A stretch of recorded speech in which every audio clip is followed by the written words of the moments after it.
உலகக்கோப்பை அரையிறுதிப் போட்டியில் இங்கிலாந்தை வீழ்த்திய அர்ஜென்டினா வீரர்கள் மைதானத்தில் அரசியல் பதாகை ஒன்றை ஏந்தி மீண்டும் சர்ச்சையில் சிக்கியிருக்கிறாங்க.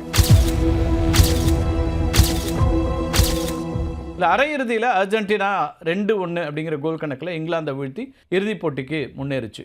இந்த வெற்றிக்கு பிறகு அர்ஜென்டினாவுடைய லிசாண்ட்ரோ மார்டினஸ், அதே போல் ஜியோவானி லோ செல்சோ இவர்கள் உள்ளிட்ட வீரர்கள் என்ன பண்ணுறாங்கன்னா, மைதானத்தில் லாஸ் மால்வினாஸ் அண்ட் அர்ஜென்டினாஸ் அப்படிங்கிற வாக்கியம் எழுதப்பட்ட ஒரு பதாகையை ஏந்தி கொண்டாட்டத்தை வெளிப்படுத்துகிறாங்க. சரி, ஒரே ஒரு பதாகையை ஏந்தி ஒரு கொண்டாட்டத்தை வெளிப்படுத்துறதுல என்ன பிரச்சனை இருக்க முடியும்? இது ஏன் சர்ச்சை ஆகுது அப்படிங்கிற ஒரு கேள்வி உங்களுக்கு எழலாம். தென் அட்லாண்டிக் பெருங்கடலில் பிரிட்டிஷ் கட்டுப்பாட்டில் இருக்கக்கூடிய ஒரு பிரதேசம் தான் இந்த ஃபாக்லேண்ட் ஐலாண்ட்ஸுங்கிறது. அர்ஜென்டினாவில் இது மால்வினாஸ் அப்படின்னு அழைக்கப்படுது. ஃபாக்லேண்ட் தீவுகள் அர்ஜென்டினாவுடைய கடற்கரையிலேருந்து சுமார் 480 கிலோமீட்டர் தொலைவிலையும், பிரிட்டன்லேருந்து சுமார் 13,000 கிலோமீட்டர் தொலைவிலையும் இருக்கக்கூடிய ஒரு தீவு. இந்த தீவுகளில் சுமார் 3,500 மக்கள் வசிக்கிறாங்க. அவங்களில் பெரும்பாலானவர்கள் பிரிட்டிஷ் வம்சாவளியினர். இந்த தீவை சுற்றி இருக்கக்கூடிய கடல் பகுதியில் இருக்கக்கூடிய பெரும் அளவிலான எண்ணெய், அதேபோல் இயற்கை எரிவாயு வளங்கள், மீன்பிடி உரிமைகள், அது மட்டும் இல்லாமல் அண்டார்டிகா கண்டத்திற்கு அருகில் இருக்கக்கூடிய இராணுவ முக்கியத்துவம்,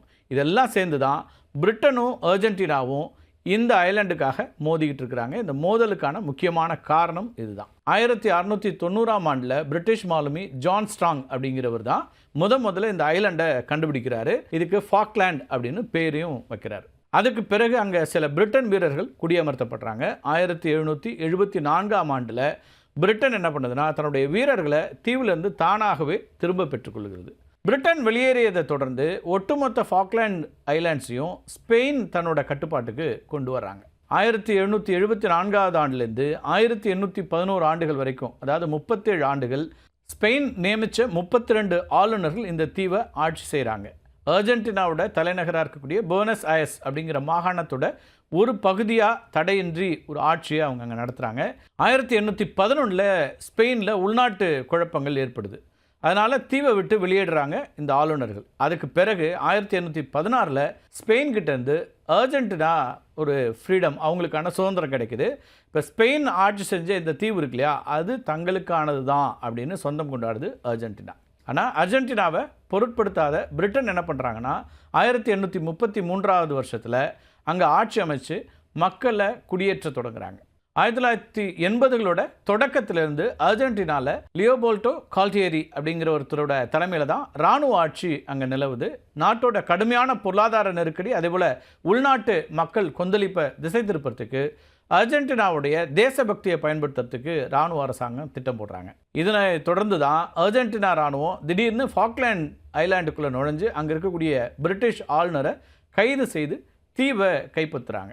அப்போ பிரிட்டிஷ் பிரதமராக இருந்த மார்கரெட் தாட்சர் என்ன பண்ணுறாங்கன்னா, ஃபாக்லேண்ட் தீவுகளுக்கு கடற்படை பிரிவை போருக்கு அனுப்புகிறாங்க. 74 நாட்கள் அப்போ அந்த போர் நீடிச்சுது. அந்த போரோட முடிவில் பிரிட்டன் அர்ஜென்டினாவை வீழ்த்தி தீவை மீட்டுறாங்க.